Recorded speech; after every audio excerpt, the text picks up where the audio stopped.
Caminhar juntos na vida não é uma tarefa simples. A gente é movido pela faísca da paixão que nos encanta e faz encontrar no outro, talvez, tudo aquilo que nos anima, nos excita e nos faz brilhar. À medida que um casal começa a formar mais vínculo, começa a se moldar nas rotinas do cotidiano, a gente vai se deparando com outros aspectos que nos trazem aprendizado. Porque, claro, vivemos histórias diferentes, passamos por relacionamentos anteriores e aprendemos a integrar o outro, o amor e a intimidade de uma maneira que foi marcada lá atrás, na nossa infância, através dos nossos pais. E quando a gente está vivendo numa relação e começa a enfrentar desafios de convivência, antes de vir uma vontade de desistência, um ponto-chave é você perceber e se perguntar: o que esta relação tem a me ofertar de aprendizado? É importante a gente ter muita clareza de que quando a gente diz sim para um relacionamento e inicia essa caminhada a dois, um referencial novo surge. Eu saio do meu jeito, das minhas referências, dos meus certos e passo a olhar para o ponto em comum para onde a gente caminha como um casal. Nesse lugar comum, que é o nós da relação, a gente vai aprender caminhando juntos. Então, acordos são importantes de serem feitos, as conversas sobre limites e disponibilidades são riquíssimas, porque cada um vai trazendo um pouco do que é o seu possível hoje. E aí essa relação ela se torna real, ela se torna saudável. Eu acho que o casal, quando ele se dispõe a crescer juntos, ele vai entender que essa referência do nós, ela precisa de cuidado assim como a gente cuida de uma plantinha.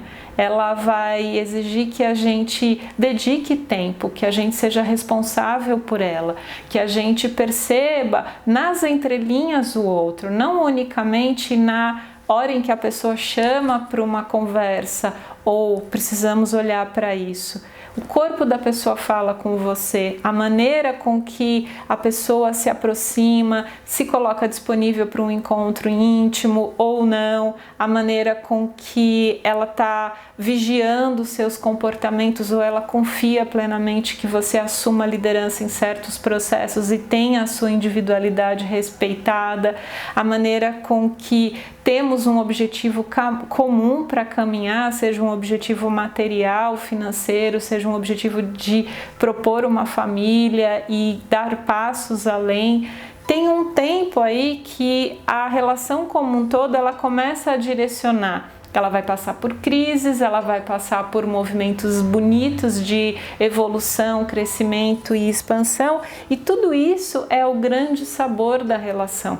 Então, um ponto importante é a gente entender o que foi vivido antes tem respeito, tem lugar. Eu dou no meu coração um cantinho para cada relacionamento e para os meus pais. A história que eu vivi na minha família de origem, ela caminha comigo, mas cada dinâmica que eu vivo na minha relação atual me chama a dar um passo além. Por nós dois, por esse casal que decide juntos caminhar.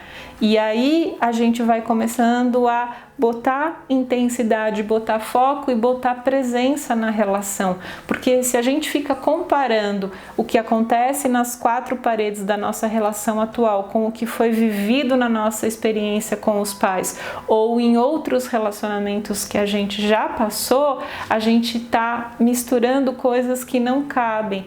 A prevalência de atenção é sempre para esta relação atual. E mesmo que ela nos convide a lapidar e aprender com os desafios, na medida em que a gente se permite aprender juntos, uma relação pode trazer muitas curas. Quando a gente olha para o sistema do outro, a gente está olhando além da pessoa que está na nossa frente. Gerações anteriores, as coisas foram se moldando e foi dado o que era possível.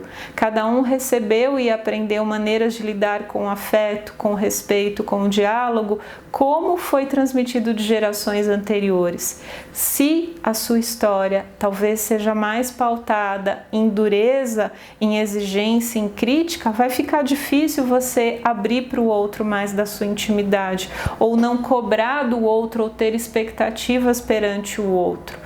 Em outros casos, talvez a pessoa vem de um contexto familiar onde simplesmente não tinha vínculo, cada um por si e te vira na vida. Então percebe como é para esta pessoa de repente começar a partilhar coisas do cotidiano, realmente assumir a parcela de responsabilidade e constância ali lado a lado.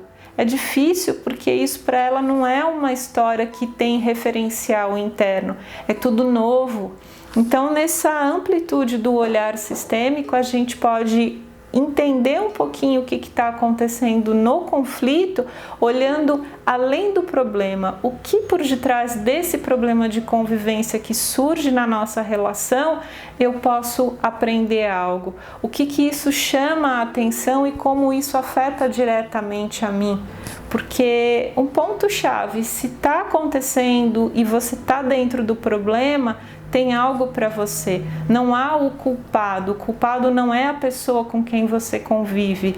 Algo na dinâmica desta relação, você e o outro, chama a atenção para esse aspecto, que talvez foi algo lá de trás que ainda não foi incluído, não foi aceito e não foi curado. Algumas relações, elas surgem para trazer perdão, finalmente. Outras relações, elas surgem para trazer uma conciliação do feminino e do masculino. Outras relações, às vezes, nos convidam a sustentar, sabe, a parceria, mesmo nos momentos mais difíceis, lado a lado, trazendo um sentido profundo de comprometimento. E tem relações que são simplesmente passageiras, elas vão deixar algumas marcas e tá tudo bem. Se a gente consegue lidar com cada encontro, com cada pessoa, com a sua particularidade, olhando para a essência do encontro, o que a alma desse encontro tem para me ensinar.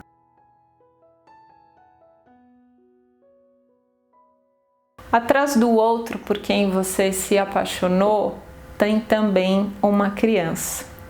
E aí a gente vai precisar voltar um pouquinho no tempo para olhar para a nossa própria história, porque a nossa capacidade de amar tem muito a ver com o que aconteceu na nossa infância e os registros que a nossa criança interna guarda. Se eu tenho perante os meus pais uma imagem positiva sobre relação afetiva e se eu vejo que eu nasço da união que frutifica o amor em mim, eu vou ter uma disponibilidade para me relacionar diferente de quem muitas vezes nem conheceu o próprio pai, viveu dores e traumas de uma gestação muitas vezes complicada, difícil financeiramente, com turbulências dentro de casa, com violência, e aí esse contexto nos marca lá na essência e o outro traz exatamente o mesmo tipo de processo. Então, quando eu falo que a gente precisa olhar que somos dois adultos lidando com uma relação, mas necessariamente a gente precisa acolher e curar as nossas necessidades emocionais internas, a gente está falando de uma relação madura. E esse é um processo que cada um precisa cuidar do seu pedacinho da história. Mesmo que eu tenha, por exemplo, uma vivência de autoconhecimento bem trilhada e avançada, eu não posso querer cuidar do outro nem curar as dores do outro. Eu só posso me colocar cada vez mais inteira cuidando das minhas próprias feridas. E isso inspira o outro a fazer os movimentos que ele pode fazer ou que ela está pronta para fazer. Então vocês percebem onde a relação nos convida a evoluir conjuntamente. Cada um vai dar o passo de acordo com a sua disponibilidade, mas a gente vai assumindo cada um o seu pedaço da história. Eu acredito que por tudo que já foi refletido aqui, já está mais do que claro que viver relacionamentos exige maturidade. E ao olhar para os problemas de convivência, você também pode perceber em que medida tais problemas ou circunstâncias parecem ser quase um reprise daquilo que você viveu em casa com seus pais. E tomando consciência de que somos adultos e já não mais crianças feridas e birrentas, uma nova frequência se processa dentro de nós. E certamente a gente não precisa de um homem que represente o nosso pai ou de uma mulher que represente a nossa mãe e as feridas que esse casal viveu. A gente vai assumir o nosso lugar, a nossa forma de amar e se relacionar, compreendendo que aquilo que foi vivido pelos nossos pais faz parte da nossa história. Foi o que foi possível do jeito como eles tinham consciência e deram conta. E nós podemos seguir um outro capítulo, não por compensação, não por rejeição e nem por imitação, mas assumindo autoria, assumindo que dentro de nós existe uma disponibilidade para aprender a amar de um lugar um pouquinho mais consciente. E eu acredito que a partir desta decisão interna, certamente alguns desconfortos que talvez estejam muito vivos na tua história e te incomodem, você vai poder olhar de uma outra maneira e assumir uma nova postura. Eu acredito que a terapia ela é um trabalho contínuo, não existem fórmulas mágicas, né? E se você está vivenciando questões desse tipo, certamente o trabalho terapêutico pode te ajudar a compreender mais no detalhe em que pontos eu ainda estou excluindo algo, em que pontos eu ainda estou travada e fechada para aprender. E a partir desta luz que a terapia traz, certamente a tua capacidade de respirar no coração e aprender algo e dar passos adiante vai acontecendo pouco a pouco. Eu agradeço pela sua atenção, deixe seus comentários e seguimos em sintonia aqui no canal. Namastê!